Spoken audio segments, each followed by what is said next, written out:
Videomuzun 3. bölümünden tekrar merhaba arkadaşlar. Bu bölümde ilik patını ve kol kenar patlarını öreceğiz. Önce omuz dikişlerini kapatıyoruz. Bunun için arka bedenin ön yüzü üstü olacak şekilde yerleştiriyoruz. Daha sonra ön parçaların da ön yüzü arka bedenin ön yüzüne gelecek şekilde bu şekilde yerleştiriyoruz. Omuzları bir tığ ile örerek birleştireceğiz. Bunun için ön parçaları örerken ayırmış olduğumuz ipi kullanacağız. Kenar ilmeğe tığımı geçiriyorum. Arka bedeninde kenar ilmeğine tığ geçirdikten sonra bir ilmek alıyorum. Daha sonra sırayla ilmeklere batarak kaydırma öreceğim.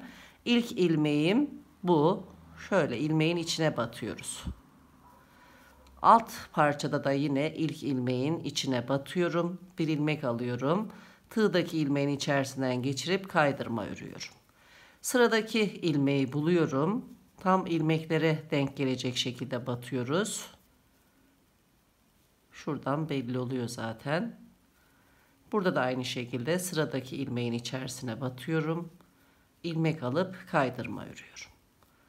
Sırayla ilmeklerin içine batarak, aralara değil ilmeklere batıyorum. Kaydırma örüyorum.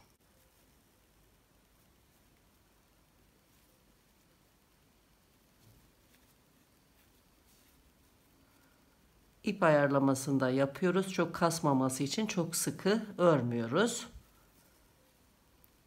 Bu şekilde sıra sonuna kadar devam ediyorum.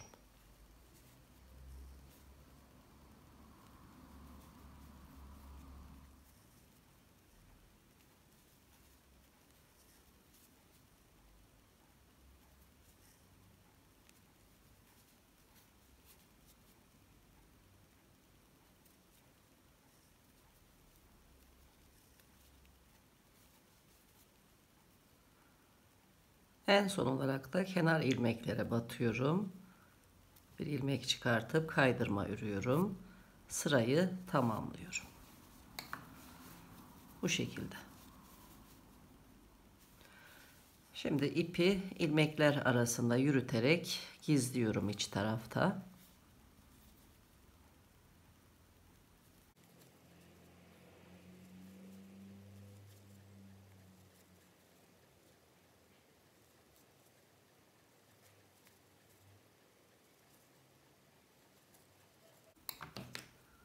Fazlalığı kesiyorum.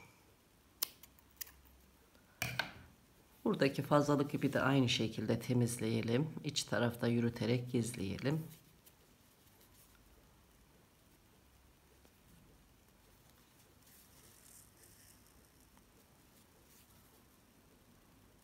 Aynen bu tarafa diktiğimiz gibi diğer omuzu da dikelim. İlik patı için ilmek alırken tekrar birlikte olacağız. Sıra geldi ilik patını örmeye. Sağ ön bedenin alt ucundan başlayacağım. İlmek çıkartacağım. Yaka etrafını dolanarak sol ön bedenin alt ucuna kadar geleceğim. İlmek çıkartırken 3 numaralı 1 metrelik misinalı şiş kullanacağım. Örmeye geçtiğimde ise 3,5 numaralı 1 metrelik misinalı şişle öreceğim. Ajur desen olduğu için gördüğünüz gibi kenar fazla düzgün değil. Buranın daha derli toplu olması için ilmek çıkartırken kenar ilmekten sonra bir ilmek atlayacağız. İkinci ilmeğin içine batarak sırayla devam edeceğiz. Şimdi lastik kenardan başlıyorum. Buradaki ilk çıkıntıya değil alttaki ikinci çıkıntıya batıyorum. 3 numaralı şişimle bir ilmek çıkartıyorum.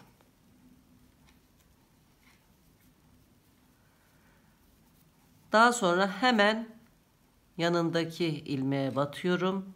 Bir ilmek daha alıyorum.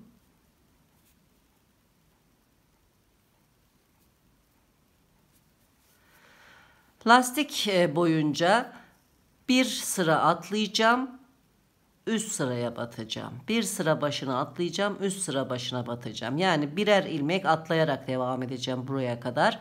Bu görmüş olduklarınız sıra başları, sıra başındaki ilmekler diyelim daha doğrusu. Şimdi bu sıra başındaki ilmeği atlıyorum. Üst sıranın ilk ilmeğine batıyorum, ilmek çıkartıyorum. Bir sıra atlıyorum, üst sıraya batıyorum. Bu şekilde devam ediyorum haroşa örgüye kadar.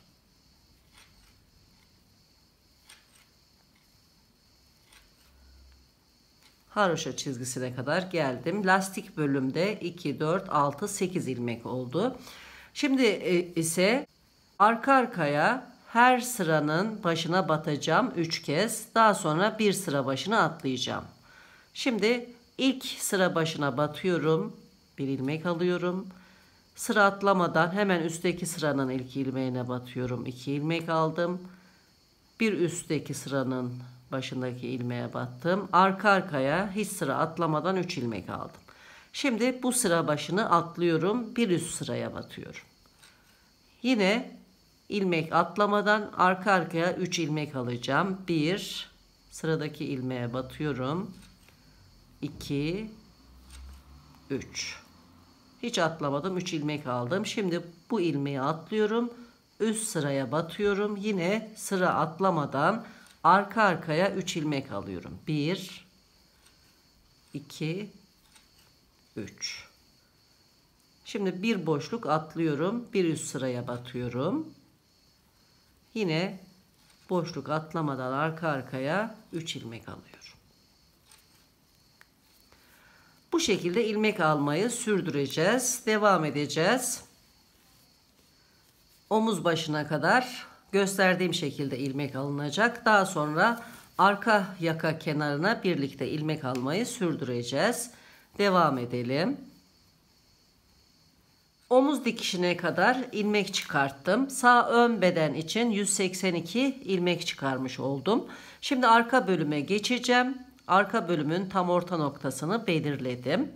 Hatırlayacağınız gibi arka bölümde toplam 48 ilmek eksiltmiştik. Burada her ilmeğin içerisine batarak 48 ilmek çıkartacağız. Ayrıca burada eksiltme yapmadığımız düz devam eden sıralardan da 3'er ilmek alacağız. Sağ tarafta 3 ilmek, sol tarafta da 3 ilmek olmak üzere toplam 54 ilmek çıkartacağız. Daha sonra omuz dikişinden itibaren sol ön bedenden de toplam 182 ilmek çıkartacağız. İlmek sayısı çift olmaması için ister arka taraftan isterseniz buradan bir ilmek ekleyerek ilmek sayısını tek sayıda ayarlayın simetri olması için. Ben belirttiğim şekilde ilmek alacağım. Bir ilmek fazladan sol ön bedende çıkartacağım. Burada 183 ilmek çıkartmış olacağım. Buradaki eksiltmelere kadar buradan 3 ilmek çıkartıyorum. Bir tane atlıyorum. 2 buraya batıyorum. Hemen atladığımın altına batıyorum daha yuvarlak olması için. 3 ilmek çıkarttım. Şimdi her ilmeğin içerisine batarak ilmek almayı sürdürüyorum. Aralarına batmıyoruz. Sadece ilmeklerin içine batıyoruz.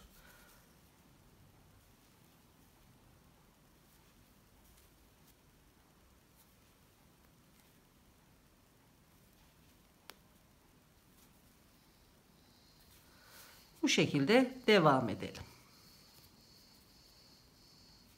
İlmek alma işlemini tamamladım. Şöyle göstereyim. Sağ ön bedende omuz dikişine kadar 182 ilmek, arka yaka için toplam 54 ilmek, sol kenar için de 183 ilmek aldım. Toplamda 419 ilmek yapıyor. Şimdi birebir lastik örmeye başlıyorum. 3,5 numaralı şişe geçiş yapıyorum. Kenar ilmeği örmeden kaydırıyorum. Bir ilmek ters örüyorum. Daha sonra bir düz, bir ters şeklinde sıra sonuna kadar devam edeceğim. Kenar ilmeği, en sondaki kenar ilmeği ters öreceğiz. Yine dönüşte de ilk ilmeği örmeden kaydıracağız. Bu şekilde toplam 5 sıra birebir lastik örelim. İlik patında toplam 5 sıra birebir lastik ördüm. Şimdi 6. sırayı örerken ilikleri açacağım. İlikleri sağ ön bedene açacağız. İlik yerlerini işaretledim. Bu hesaplamayı da şu şekilde yaptım. Yaka için ilk ilmek eksilttiğim sıradan aşağı kadar olan ilmekleri saydım. Toplam 104 ilmek bulunuyor. Bir ilmek çıkardım. Kalan ilmek sayısı 103 ilmek. Her ilik için 4'er ilmek ayırdım. 4 kere 5 20 ilmek yapıyor. Yani ilikler için 20 ilmek çıkartıyorum. Kalan ilmek sayısı 83 ilmek. Bu 83 ilmeği ilikler arasına eşit olarak dağıtacağım. 83'ü 4'e bölüyorum. İlik sayımız 5 ama aralarındaki aralık sayısı 4. Yani bir eksik sayıya böleceğiz. 4'e böldüğümde tam 20 çıkıyor ve 3 ilmek artıyor. O artan 3 ilmeği de ilk ilikten önce ayırdım. 3 ilmekten sonra ilk iliği açacağız. Bu şekilde ayarlamalarımı yaptım. Şimdi 6. sıraya başlayacağız ve ilikleri açacağız. Sizler farklı yöntemlerle de veya daha eksik ya da fazla ilik açabilirsiniz. Tamamen isteğe kalmış. 6. sıraya başlıyorum. Kenar ilmekten sonra 2 ilmek örüyorum. Kenar ilmekle birlikte 3 ilmek ayırdım. Şimdi ilk iliği açacağım.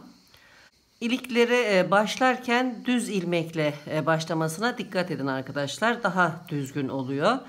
Şimdi ipim kendimden tarafta, sağ şişime bir ilmek alıyorum. İpi bu ilmeğin önünden arka tarafa geçiriyorum. Burayı kilitlemiş oldum. Daha sonra sol şişimden bir ilmek daha alıyorum. İlk aldığım ilmeği ikinci ilmeğin üzerinden geçiriyorum. Bir ilmek eksilttim. Sırayla devam ediyorum. 2 3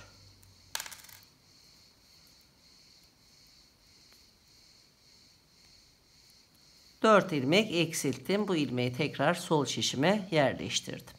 Şimdi dönüş yapıyorum.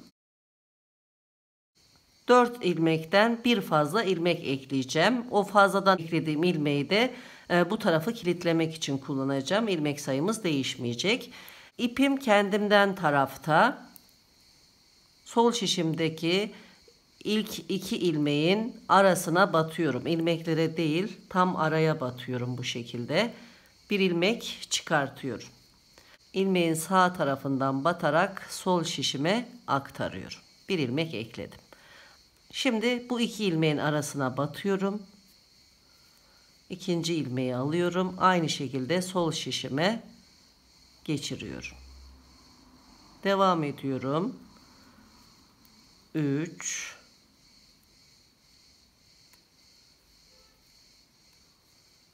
4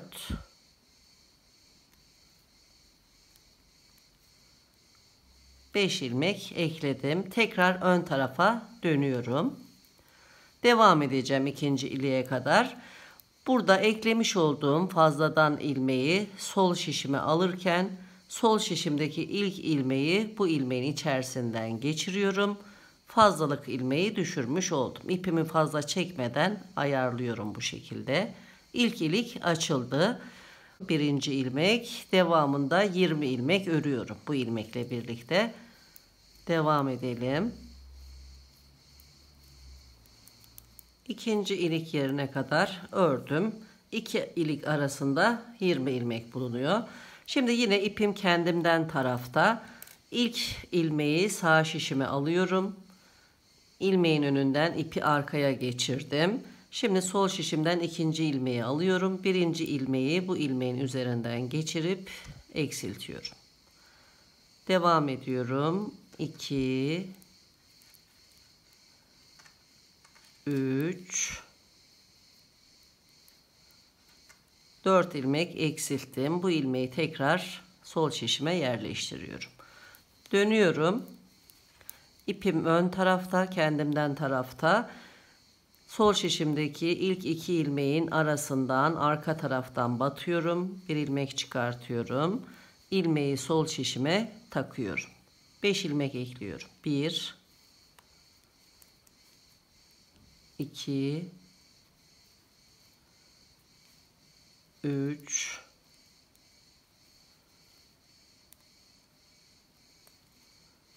4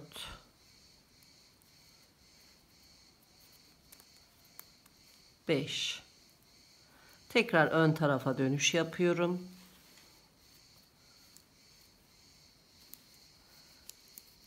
Sol şişimle bu ilmeğe batıyorum. Sağ şişimle de sol şişteki ilk ilmeği bu ilmeğin içerisinden geçiriyorum. İpimi ayarlıyorum. Çok sıkıştırmıyorum. İlk ilmek de dahil olmak üzere 20 ilmek sayacağım. 3. iliği açacağım. Bu şekilde iliklerimizi açalım. Sıra sonuna kadar devam edelim.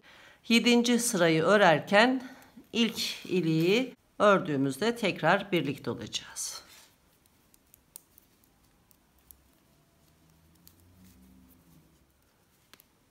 Yedinci sırayı örüyorum. Ters taraftan şimdi ilikleri öreceğim. Üstteki ilk iliğe geldim. En son düz ilmek örmüştüm. Şimdi sırayla bir ters bir düz örerek devam edeceğim. Bir ilmek ters örüyorum. Bir ilmek düz. Burada eklemiş olduğum ilmekleri lastik örgümüze uydurarak devam ediyoruz. Düz, ters, bu ilmeğimiz düz. Devam ediyorum. Birebir lastik örerek diğer iliğe geleceğim. Diğer ilikte de aynı işlemleri yapacağız. Bu sırayı tamamladıktan sonra 3 sıra daha birebir lastik örerek toplam 10 sıraya tamamlayınca tekrar birlikte olacağız. İlk sıradan itibaren toplam 10 sıra birebir lastik ördüm. Şimdi 3 numaralı şişe geçiş yapacağım ve 3 sıra daha öreceğim. Düz ilmekleri örüp ters ilmekleri örmeden alacağım. Aynen alt tarafta yapmış olduğumuz gibi üst tarafında bu şekilde kapanmasını sağlayacağız. İğne ile kapatacağız. Sizler istediğiniz kapatma tekniğini uygulayabilirsiniz. Eğer normal bir şekilde kapatmak istiyorsanız 1-2 sıra daha ördükten sonra kapatabilirsiniz. Şimdi 3 numaralı şişi alıyorum. Birinci sıraya başlıyorum. Dediğim gibi 3 sıra öreceğim. Kenar ilmekten sonra ters ilmeği ipimi ön tarafa getirdikten sonra örmeden alıyorum. Düz ilmeği örüyorum. Sıra sonuna kadar bu şekilde öreceğim. Toplam 3 sıra örelim. İlmekleri kapatırken tekrar birlikte olacağız. 3 sırayı tamamladım. Şimdi ipi keseceğim ve iğne ile ilmekleri kapatacağım. Uzunca bir ip bırakıyorum. Yine de yetmeyecek çünkü ilmek sayımız çok fazla. Ekleme yapacağım. İpi nasıl eklediğimi de tekrar sizle paylaşacağım. Uzunca bir ip bırakıyorum. İpi kesiyorum. Bir iğneye geçiriyorum.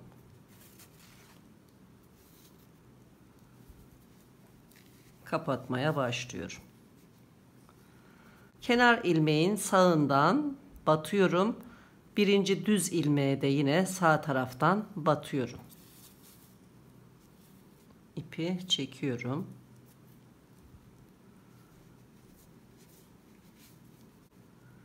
İki ilmeği serbest bıraktım. İlk kenar ilmeğe geliyorum. Bu ilmeğe üstten bu şekilde batıyorum. Şişimdeki ters ilmeğinde sağ tarafından batıyorum. Bu şekilde. İpi çekiyorum. Çok sıkı çekmiyoruz. Tekrar ilmeği serbest bırakıyorum. Ön tarafa geliyorum. Buradaki düz ilmeğin sol kanadına batıyorum. Şişimdeki düz ilmeğin de sağ tarafından sağ kanadına batıp iğneyi çekiyorum.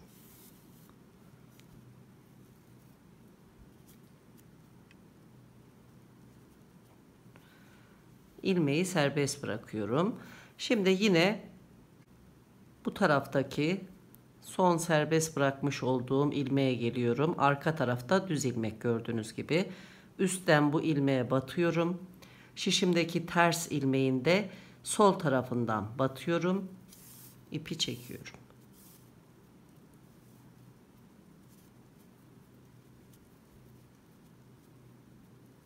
Bu şekilde. Bu ilmeği de serbest bıraktım. Tekrar ön tarafa geliyorum. Serbest bırakmış olduğum düz ilmeği buluyorum. Bu ilmeğin sol kanadını bu şekilde alıyorum. Şişimdeki düz ilmeğin de sağından batıp ipi çekiyorum.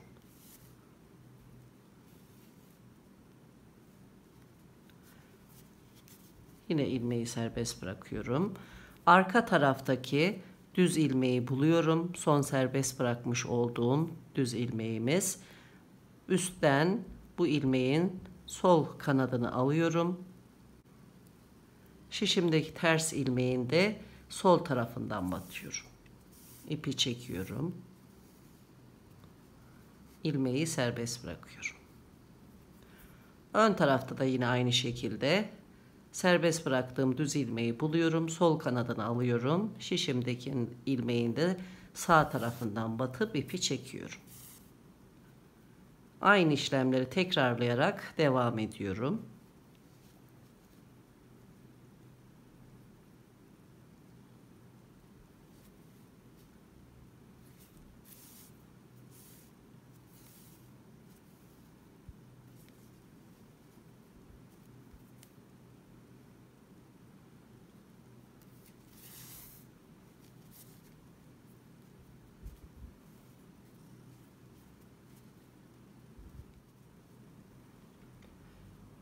İpim azaldı gördüğünüz gibi. Yeni ip ekleyeceğim.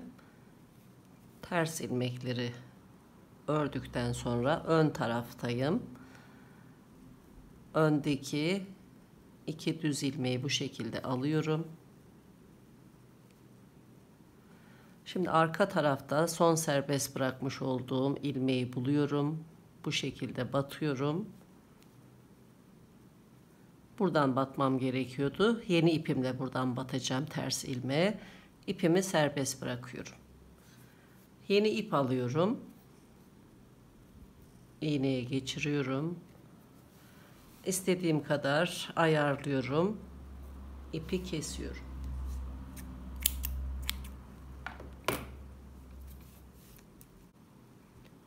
Kaldığım yerden devam edeceğim. İpi burada serbest bırakmıştım. Arka taraftan bu şekilde batmıştım. Buradan batmamıştım. Yeni ipimle buradan batıyorum.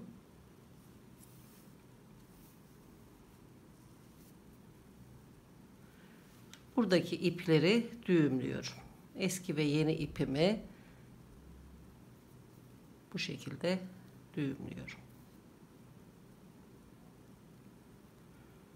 Daha sonra araya ipleri çekeceğim. Şimdi devam ediyorum. İlmeği serbest bırakıyorum. Öndeki düz ilmekleri alacağım. Serbest bırakmış olduğum düz ilmeğin sol kanadını alıyorum. Şişimdeki düz ilmeğin de sağ tarafından batıyorum. İpi çekiyorum.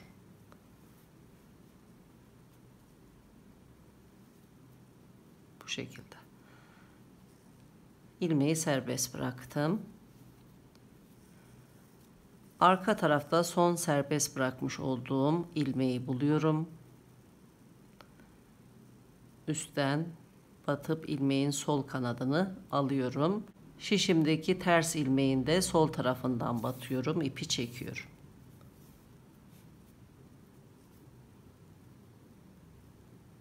İlmeği serbest bıraktım. Yine ön tarafa geldim. Düz ilmekleri dikiyorum.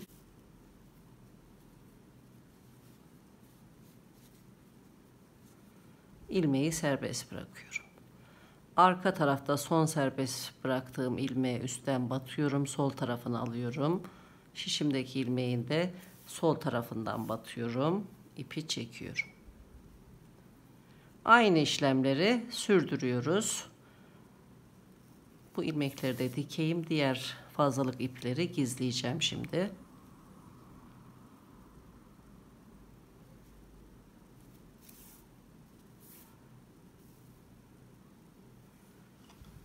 Bu şekilde bırakayım. Şimdi bu ipleri gizleyeceğim. Bir tığ alıyorum. Burada son ördüğüm 3 sıranın arası boşluk arkadaşlar. Buradan tığımı batırıyorum. Fazlalık iplere kadar geldim. Bu ipleri bu boşluktan içeri çekiyorum.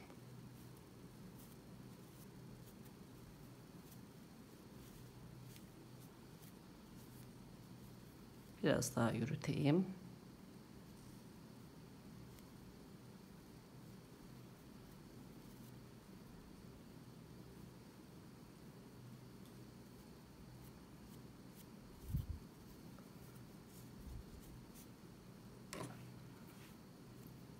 Ucundan kesiyorum. İpleri gizledim. Gördüğünüz gibi gayet düzgün oldu. Şimdi devam edeceğim. Buradan düzeltiyorum. İlmeği biraz içeri kaçtı.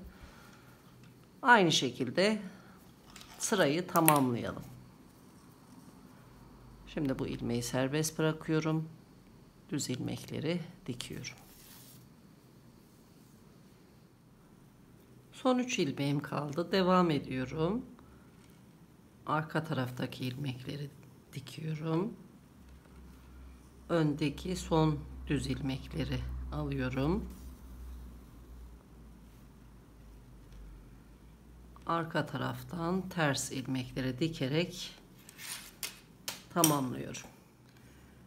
En son ters ilmekte kalmıştık. Öndeki son serbest bırakmış olduğum düz ilmeğin sağ kanadına batıyorum.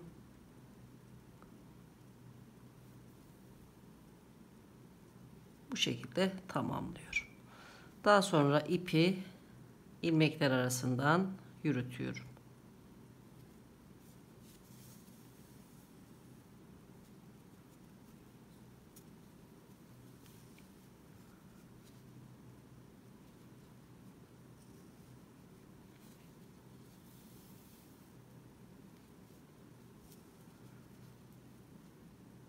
Bir ilmek alttan geri dönüyorum.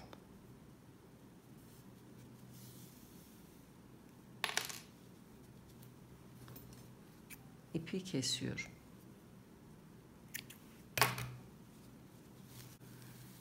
İlik patının örme işlemini tamamladım. Şimdi kol kenarlarını öreceğiz. Sıra geldi kol patlarını örmeye. Ön bedende ilk yaka ilmeğini eksilttiğim sırayı buluyorum. Bu sıradan değil, bir üst sıradaki haroşa sırasından ilmek almaya başlıyorum. İsterseniz buradan da alabilirsiniz. Ben fazla geniş olmasını istemediğim için buradan başladım. Hemen yakanın biraz üzerinden. Kenar ilmekten sonra bir ilmek atlıyorum. İkinci ilmeğin içine batarak ilmek almaya başlıyorum. Kenarın düzgün olması için.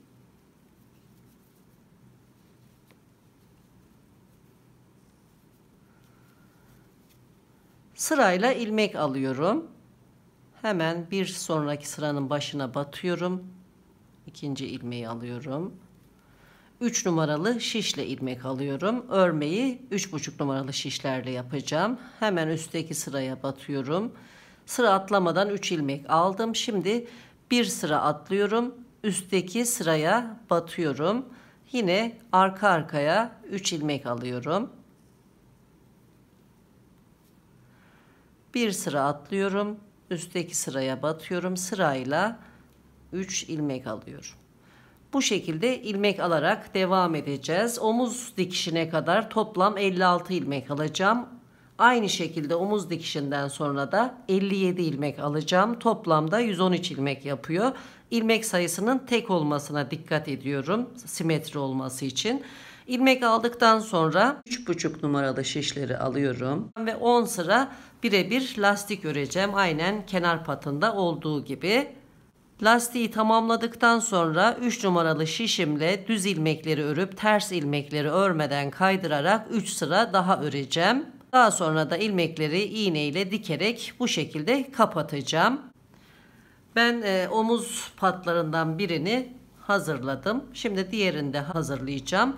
Daha sonra alttan başlayarak yan dikişleri dikerken tekrar birlikte olacağız. Kol patlarını tamamlayalım.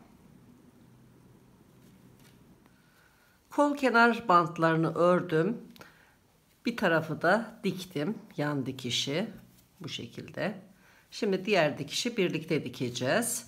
İlmek alırken fazladan bırakmış olduğum ipe iğneyi geçirdim. İğne ile dikeceğim. Eğer fazladan ip bırakmadıysanız ayrı bu şekilde ip geçirip aynı işlemleri yaparak dikebilirsiniz. Benim ipim burada sabit olduğu için buradan başlayacağım. Ama siz ayrı ip geçirirseniz buradan önce alttan batıp daha sonra bu tarafa geçiş yapabilirsiniz. Şimdi bu taraftaki kenar ilmekten sonraki ilmeğin ilkine batıyorum alt taraftan. Buraya geldim. Burada da yine kenar ilmekten sonra ikinci ilmeğin altına batıp üst ilmekten çıkıyorum. İki ucu birleştiriyorum.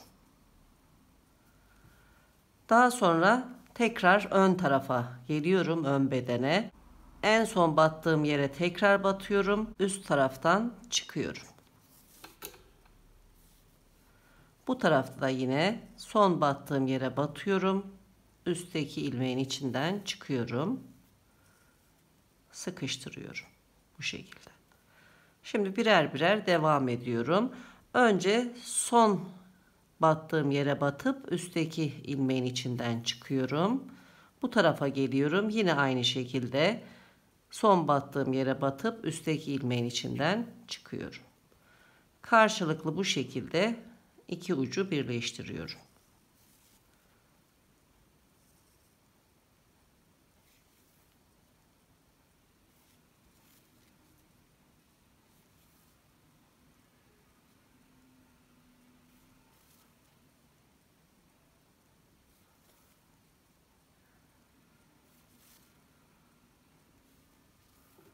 Daha sonra ipi çekerek sıkıştırıyorum. Bu şekilde.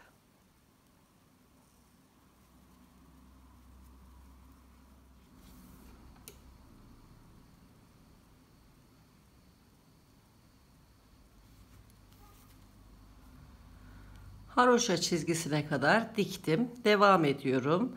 İkinci ilmeği takip ediyorum. Son battığım yere batıp iki haroşa çizgisi arasından çıkıyorum. Burada da aynı şekilde son battığım yere batıp iki haroşa çizgisi arasından çıktım. Devam ediyorum. Şimdi ikişer ikişer ilmekleri alıyorum.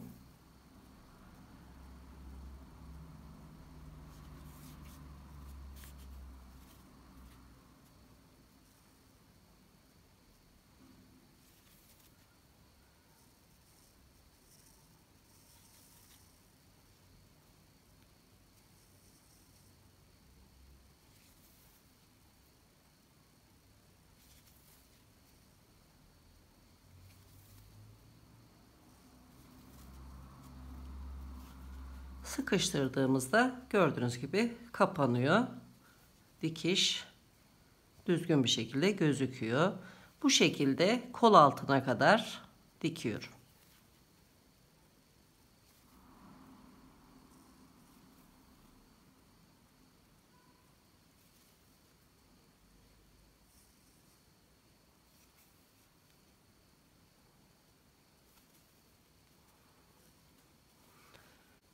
Kol patına kadar diktim. Şimdi lastik bölümü dikiyorum. Kenar ilmekle ikinci ilmek arasından batarak devam edeceğim. 2 ilmek kaldırıyorum. Bu taraftan da aynı şekilde.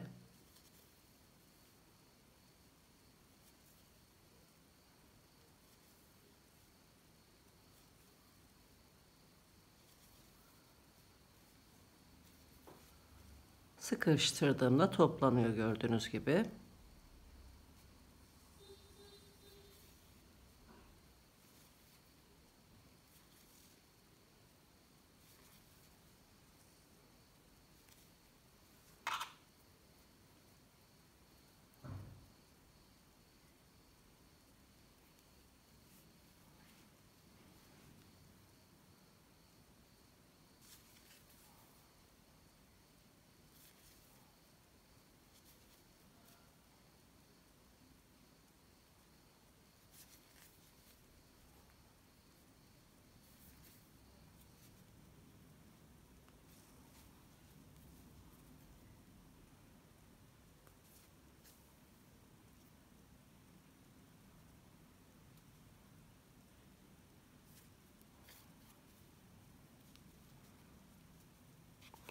Dikme işlemini bitirdim. Arka tarafa geçiyorum. İlmekler arasından ipi yürütüyorum.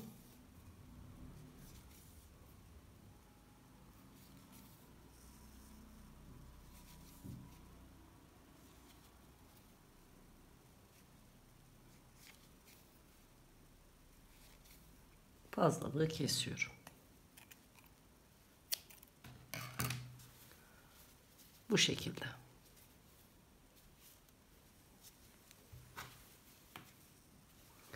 Şimdi düğmeleri dikeceğim. Tam iliklerin karşısına gelecek şekilde son halini sizlerle paylaşacağım.